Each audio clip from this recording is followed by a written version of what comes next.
හරි කන්න දුන්නේ නැති විදිහට කරේ. අම්මව පාවිච්චි කරන්න එපා මගේ. කරුණාකරලා යන්න මල්ලි ඇත්තටම මම කැමති නෑ අවවාදවල. News 1 Lanka today.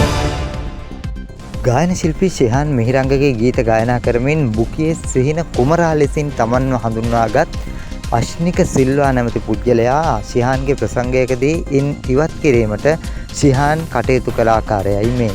මොනවද අහන්න කැමති නේ?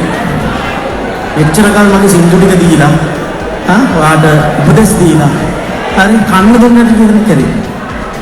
අම්මව පාවිච්චි කරන්න එපා මගේ. කරුණාකරලා යන්න මල්ලි ඇත්තටම මම කැමති නෑ අවවාදවල. මෙතන දැකපු අය ඇති. මගේ අම්මට බයින්නට කියන්න බෑනේ පුතේ. ප්ලීස්.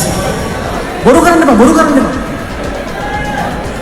ආරි අම්මට බැන්නන් පස්සේ මේ බැරිය ඉවර වුණා. ප්ලීස්.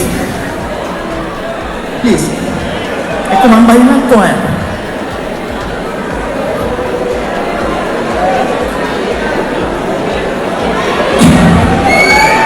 right.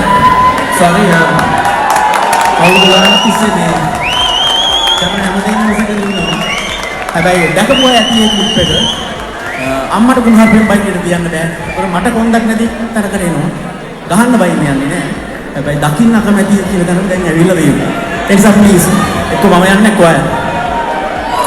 Sorry. රට තොට පුවත් දැන් ඇසුරු සැනින් ඔබ වෙත.